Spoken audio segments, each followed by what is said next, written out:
शिवाजी महाराज की दुश्मनों को चकमा देकर पन्हाला से भागने की रोमांचक कहानी। यह कहानी 1660 की है, जब छत्रपति शिवाजी महाराज ने मराठा साम्राज्य को मजबूत करने के लिए कई किलों पर कब्जा कर लिया था। इससे बीजापुर की आदिल शाही सत्ता भड़क उठी। अफजल खान की मौत के बाद आदिल शाह की नफरत और बढ़ गई थी। अब उन्होंने अपनी सबसे बड़ी चाल चली। सिद्दी जौहर नाम के अनुभवी सेनापति को भेजा, जो अपनी रणनीतियों और घेराबंदी में माहिर था। सिद्दी जौहर ने पन्हाला किले को चारों ओर से घेर लिया। हजारों सैनिकों ने पहाड़ियों को घेर लिया। भोजन और आपूर्ति के सभी रास्ते बंद कर दिए। शिवाजी महाराज और उनके सैनिक फंस चुके थे। लेकिन क्या कोई भी घेरा शिवाजी महाराज को रोक सकता था? नहीं। चतुर शिवाजी की गुप्त योजना। शिवाजी महाराज जानते थे कि अगर वे ज्यादा समय तक रुके तो किला गिर सकता है। उन्होंने एक चतुर योजना बनाई जो इतिहास में अमर हो गई। पहला कदम, दुश्मन को धोखा देना।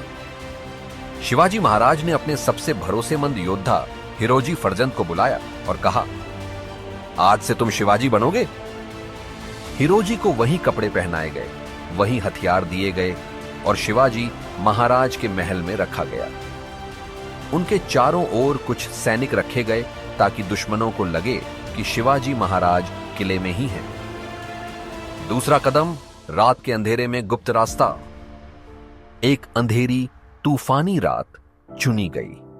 7 जुलाई 1660।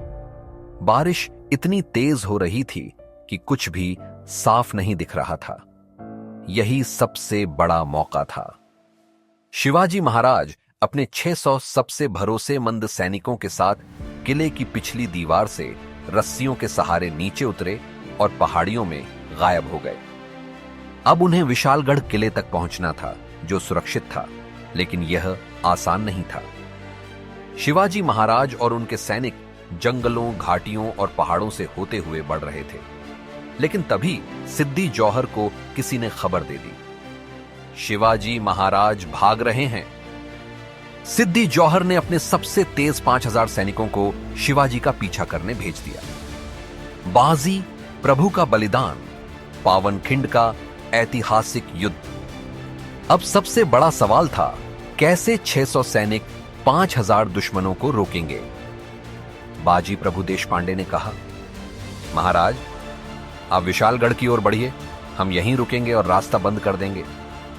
बाजी प्रभु और 300 मराठा योद्धाओं ने घाट माथा नाम की एक संकरी घाटी पर मोर्चा संभाल लिया। इधर शिवाजी महाराज तेजी से विशालगढ़ किले की ओर बढ़ रहे थे। उधर बाजी प्रभु और उनके वीर योद्धा पावनखिंड में दीवार बनकर खड़े हो गए। मौत का तांडव, 300 बनाम 5000। मराठा योद्धाओं ने असंभव को संभव कर दिखाया। 300 योद्धाओं ने तलवारें, भाले और तीर कमान से 5000 सैनिकों को रोका। खून से पावनखिंड की मिट्टी लाल हो गई। हर मराठा योद्धा अंत तक लड़ता रहा। बाजी प्रभु बुरी तरह घायल हो चुके थे, लेकिन वह तब तक लड़ते रहे जब तक विशालगढ़ की तोपों से संकेत नहीं मिला, महाराज सुरक्षित पहुंच चुके हैं। यह सुनते ही बाजी प्रभु ने अंतिम सांस ली। नतीजा, मराठाओं की महान विजय। शिवाजी महाराज सुरक्षित विशालगढ़ पहुंच गए। बाजी प्रभु देशपांडे और उनके 300 वीर योद्धा अमर हो गए। इस लड़ाई ने साबित कर दिया कि मराठा सिर्फ तलवार से नहीं, दिमाग से भी लड़ते थे। जय भवानी, जय शिवाजी। आज भी पावनखिंड की धरती बाजी प्रभु के बलिदान को याद करती है। यह कहानी सिर्फ एक भागने की नहीं, बल्कि बलिदान, वीरता और चतुराई की अनोखी मिसाल है। चैनल को सब्सक्राइब करें। साल 1666। यह वह समय था जब मुगल सम्राट औरंगजेब अपनी सत्ता को और मजबूत करने के लिए भारत के कोने कोने में अपनी शक्ति का विस्तार करना चाहता था। लेकिन एक नाम उसकी नींद उड़ा रहा था, छत्रपति शिवाजी महाराज। मराठा शक्ति के इस महानायक ने मुगलों को कई बार युद्ध में हराया और उनकी सत्ता को लगातार चुनौती दी। औरंगजेब शिवाजी को खत्म करना चाहता था, लेकिन सीधा युद्ध जीतना नामुमकिन था। इसलिए उसने चालाकी और राजनीति का सहारा लिया। आगरा किले में धोखे का जाल। औरंगजेब ने शिवाजी को 9 मई 1666 को आगरा में अपने दरबार में बुलाया। उसने दिखावे के लिए यह कहा कि वह उन्हें दक्षिण भारत का सूबेदार बनाना चाहता है, लेकिन असली योजना यह थी कि उन्हें नजरबंद करके मराठों की ताकत को तोड़ दिया जाए। जैसे ही शिवाजी अपने बेटे संभाजी के साथ आगरा पहुंचे, उन्हें बड़े सम्मान के साथ दरबार में बुलाया गया। वहां पहले से ही राजपूत, अफगान और मुगल सरदार बैठे थे, लेकिन जल्द ही शिवाजी को एहसास हुआ कि यह सम्मान नहीं बल्कि अपमान की साजिश थी। कैसे हुआ अपमान? शिवाजी को वह स्थान नहीं दिया गया जो उनकी हैसियत के अनुरूप था। उन्हें दरबार के कोने में खड़ा कर दिया गया, जबकि छोटे छोटे अमीरों को ऊंची जगह दी गई। शिवाजी इस अपमान को समझ गए और गुस्से में वहां से बाहर निकलने लगे। औरंगजेब को भी एहसास हो गया कि शिवाजी ने उसकी चालाकी भांप ली है। कुछ ही घंटों के भीतर मुगल सेना ने शिवाजी और उनके पुत्र संभाजी को आगरा किले में कैद कर लिया। चारों ओर से सैनिकों ने घेरा डाल दिया। यह स्पष्ट था, औरंगजेब ने उन्हें फंसा लिया था। लेकिन शिवाजी महाराज कोई आम योद्धा नहीं थे। उनके पास न सिर्फ तलवार की ताकत थी, बल्कि चालाक दिमाग और रणनीतिक कौशल भी था। कैद में शिवाजी की चतुर योजना। आगरा में शिवाजी को एक विशाल महल में कैद कर दिया गया। चारों ओर भारी सुरक्षा थी। हर रोज उनके कमरे की निगरानी की जाती, उनके आने जाने तक पर कड़ी नजर रखी जाती। लेकिन शिवाजी का मस्तिष्क हर वक्त भाग निकलने की योजना बना रहा था। बीमारी का बहाना। शिवाजी ने बीमार होने का नाटक किया। उन्होंने दिखाया कि वह ज्यादा खाना नहीं खा पा रहे हैं, उनकी सेहत गिरती जा रही है। कुछ ही दिनों में मुगल सैनिकों ने मान लिया कि शिवाजी अब ज्यादा खतरा नहीं है। दान और मिठाइयों की योजना। शिवाजी ने अपनी कैद के दौरान यह बहाना बनाया कि वह अपने धार्मिक रीति रिवाजों के अनुसार ब्राह्मणों और साधुओं को दान देना चाहते हैं। रोजाना बड़ी बड़ी टोकरी में मिठाइयां, फल और उपहार बाहर भेजे जाने लगे। यह प्रक्रिया कई दिनों तक चली और धीरे धीरे पहरेदारों ने इन टोकरियों की तलाशी लेना बंद कर दिया। उन्हें लगा कि यह केवल दान दक्षिणा के लिए भेजी जा रही है। और फिर आया वह ऐतिहासिक दिन। एक रात जब सब कुछ सामान्य लग रहा था, शिवाजी और उनके पुत्र संभाजी खुद को उन्हीं टोकरियों में छिपाकर बाहर निकलने की योजना बना चुके थे। गहरे अंधेरे में जब महल का पहरा ढीला था, उनके विश्वसनीय सैनिकों ने भारी टोकरियों को बाहर ले जाने का नाटक किया। एक एक करके टोकरी बाहर ले जाई गई और जैसे ही वे बाहर पहुंचे, शिवाजी और संभाजी रात के अंधेरे में गायब हो गए। मुगलों को भनक तक नहीं लगी कि जिस शख्स को उन्होंने चारों ओर से घेर रखा था, वह उनकी आंखों के नीचे से फरार हो चुका था। औरंगजेब की हार और मराठों की जीत। जब यह खबर औरंगजेब तक पहुंची तो वह हैरान और गुस्से से पागल हो गया। उसने तुरंत अपने सैनिकों को शिवाजी को खोजने का आदेश दिया, लेकिन तब तक बहुत देर हो चुकी थी। शिवाजी महाराज ने आगरा से निकलकर पहले मथुरा और फिर गुजरात का रास्ता लिया।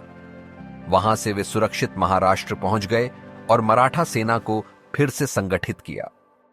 इस पलायन का असर, औरंगजेब को जबरदस्त अपमान सहना पड़ा। मराठा सेना और भी ताकतवर होकर उभरी। इस घटना के बाद शिवाजी को एक रणनीतिक योद्धा का दर्जा मिला, जिसने युद्ध सिर्फ तलवार से नहीं बल्कि दिमाग से भी लड़ा। ऐसी और कहानियों के लिए चैनल को सब्सक्राइब करें। मोहम्मद साकी मुस्ताइद खान द्वारा लिखी गई प्रामाणिक इस्लामी जीवनी में औरंगजेब के जीवन का वह अध्याय समर्पित है जिसमें संभाजी महाराज के कब्जे और उनकी मृत्यु का दर्दनाक किस्सा बयां होता है। संभा का कब्जा और फांसी नामक यह अध्याय औरंगजेब की अति कट्टर मानसिकता और हिंदू राजा को बेइज्जत करने की उसकी प्रबल तमन्ना को उजागर करता है। आज इतिहास के इस अध्याय को देखते हैं। मुसलमानों के लिए वो खबर आई जिसे सुनने का वे सालों से इंतजार कर रहे थे। आखिरकार संभा को पकड़ लिया गया है। इस खबर के साथ ही वह दिन भी आया जब एक जनरल मुकर्रब खान ने वह खतरनाक काम किया जिसने मराठा इतिहास की धारा ही मोड़ दी। शिर के परिवार के एक सदस्य पारिवारिक झगड़े के कारण मुकर्रब खान को जानकारी दे बैठा कि संभाजी महाराज संगमेश्वर में अपने प्रिय मित्र कवि कलश के साथ ठहरे हुए हैं। मुकर्रब खान के बेटे इखलास खान ने बिना किसी हिचकिचाहट के हवेली में प्रवेश किया।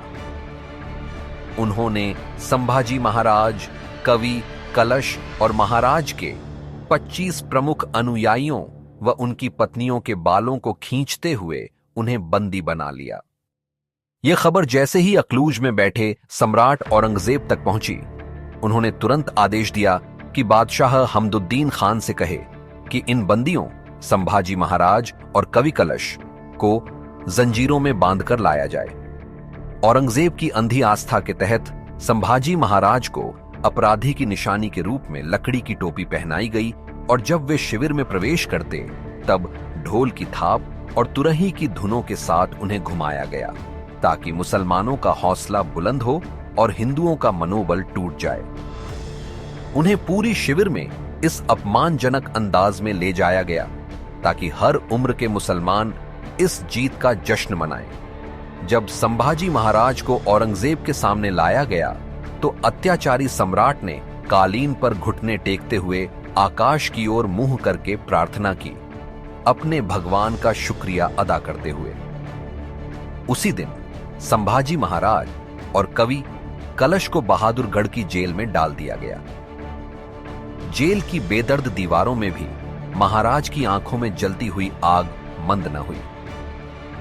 रुहिल्ला खान, जिन्हें महाराज से मराठा खजाने की जानकारी लेने भेजा गया था, सुनकर दंग रह गए जब संभाजी महाराज ने डट कर कहा, मैं मर जाऊंगा पर हिंदवी स्वराज्य की कोई भी जानकारी इस नीच व्यक्ति को कभी नहीं दूंगा। यह सुनकर रुहिल्ला खान शब्दों से असमंजस में पड़ गया और कुछ बोल न सका। अगले ही दिन कवि कलश की जुबान काट दी गई। उसके बाद कई दिनों तक संभाजी महाराज से इस्लाम स्वीकार करने का दबाव डाला गया, पर उन्होंने कभी भी झुके नहीं। आखिरकार दोनों की आंखें निकाल दी गईं और उन्हें पवित्र ग्रंथ में वर्णित सबसे क्रूर अत्याचारों का सामना कराया गया। इतने दुखद अनुभवों के बाद संभाजी महाराज और कवि कलश को टुकड़ों टुकड़ों काटकर मार डाला गया। औरंगजेब, जिसने हमेशा संभाजी महाराज को अपनी वश में करने की चाह रखी थी, उस दिन अपनी पूरी जिंदगी में कभी भी उन्हें झुकाते नहीं देख सका। यह खबर मराठा शिविर में पहुंचते ही मराठों का क्रोध और भी प्रबल हो गया। उन्होंने संकल्प लिया कि औरंगजेब कभी भी डेक्कन पर विजय प्राप्त नहीं करेगा। 27 साल तक अंधविश्वासी औरंगजेब ने मराठों से जंग की, पर अंत में अहमदनगर में एक कीड़े की तरह मर गया। जबकि इतिहास की किताबें अक्सर इन सच्चाइयों को धुंधला कर देती हैं। हर हिंदू को इस वीर इतिहास को जानना चाहिए, उस महान राजा के बलिदान को याद रखना चाहिए जिसने हिंदू धर्म और मराठा स्वराज्य की रक्षा की, और जो दिखाता है कि धार्मिक फैनेटिज्म के नाम पर किए गए अत्याचार कितने घोर हो सकते हैं। चैनल को सब्सक्राइब करना ना भूलें। क्यों मराठा और अन्य नेता संभाजी महाराज को नहीं बचा सके? आइए देखते हैं विस्तार से। विश्वासघात की साजिश और संगमेश्वर का षड्यंत्र। साल 1679 मराठा साम्राज्य के वीर योद्धा संभाजी महाराज अपने कुछ भरोसेमंद सैनिकों और कवि कलश के साथ संगमेश्वर में ठहरे थे। यह जगह घने जंगलों और दुर्गम पहाड़ियों से घिरी थी, लेकिन कोई सोच भी नहीं सकता था कि यहीं उनके साथ सबसे बड़ा विश्वासघात होने वाला था। मराठा सरदार गणोजी शिर्के, जो कभी शिवाजी महाराज के प्रति वफादार था, अब औरंगजेब के लालच और स्वार्थ में डूब चुका था। उसने मुगलों को गुप्त सूचना दे दी कि संभाजी महाराज कम सैनिकों के साथ संगमेश्वर में हैं। यह खबर मिलते ही औरंगजेब ने अपने सबसे शातिर सेनापति मुखर्रब खान को हजारों सैनिकों के साथ भेज दिया। घेराबंदी और अचानक हमला। संभाजी महाराज को इस साजिश की भनक तक नहीं लगी। जब तक उन्हें कुछ समझ आता तब तक मुगल सेना चारों ओर से घेर चुकी थी। उनके पास ज्यादा सैनिक नहीं थे, लेकिन फिर भी उन्होंने अपनी पूरी ताकत से लड़ने का प्रयास किया। उनके साथ मौजूद मराठा योद्धाओं ने जबरदस्त प्रतिरोध किया, पर मुगलों की संख्या बहुत अधिक थी। धीरे धीरे चारों ओर से शिकंजा कसता गया। संभाजी महाराज ने भी तलवार उठा ली, लेकिन भारी संख्या बल के आगे टिकना मुश्किल हो गया। अंततः वह और कवि कलश गिरफ्तार कर लिए गए। मराठा सेना क्यों नहीं बचा पाई? तेजी से हुई गिरफ्तारी। संभाजी महाराज को इतनी तेजी से पकड़कर मुगल छावनी की ओर भेज दिया गया कि मराठा सेना को जवाब देने का समय ही नहीं मिला। सैन्य बल में असमानता। मुगलों की विशाल सेना और योजनाबद्ध हमले के आगे मराठा सेना को तुरंत मोर्चा संभालने का मौका नहीं मिला। गणोजी शिर्के की गद्दारी। इस विश्वासघात ने मराठा रणनीति को बड़ा नुकसान पहुंचाया। शिर्के ने मराठा सेना को गुमराह कर दिया, जिससे वे सही समय पर संगमेश्वर नहीं पहुंच सके। मराठा नेतृत्व में अस्थिरता। शिवाजी महाराज की मृत्यु के बाद मराठा सरदारों के बीच कुछ मतभेद थे। कई लोग मुगलों के साथ संधि की कोशिश कर रहे थे, जिससे संगठित प्रतिरोध कमजोर हुआ। मुगलों की यातनाएं और गुप्त स्थान। औरंगजेब ने संभाजी महाराज को एक जगह से दूसरी जगह ले जाकर प्रताड़ित किया, ताकि मराठा सैनिकों को उनकी लोकेशन का पता न चल सके। संभाजी महाराज का अमर बलिदान। औरंगजेब चाहता था कि संभाजी महाराज इस्लाम स्वीकार कर लें और मराठा सेना को आत्मसमर्पण का आदेश दें, लेकिन संभाजी महाराज शेर की तरह गरजे, मर मर कर भी मराठा नहीं मिटेगा। इससे बौखलाकर औरंगजेब ने 40 दिनों तक अमानवीय यातनाएं दी, लेकिन संभाजी महाराज झुके नहीं। अंततः 11 मार्च 1689 को उनकी क्रूरतापूर्वक हत्या कर दी गई। परिणाम, मराठाओं का जबरदस्त प्रतिशोध। संभाजी महाराज की शहादत ने मराठाओं के खून में उबाल ला दिया। राजा राम महाराज, ताराबाई और मराठा सरदारों ने प्रतिशोध की ज्वाला भड़का दी और अंततः इसी संघर्ष ने मुगल साम्राज्य के पतन की नींव रखी। संभाजी महाराज भले ही बंदी बना लिए गए थे, लेकिन उनका बलिदान मराठा साम्राज्य के इतिहास का सबसे प्रेरणादायक अध्याय बन गया। उनकी वीरता और अडिग साहस आज भी हर मराठी के हृदय में जीवित है। ऐसी और जानकारी के लिए चैनल को सब्सक्राइब करें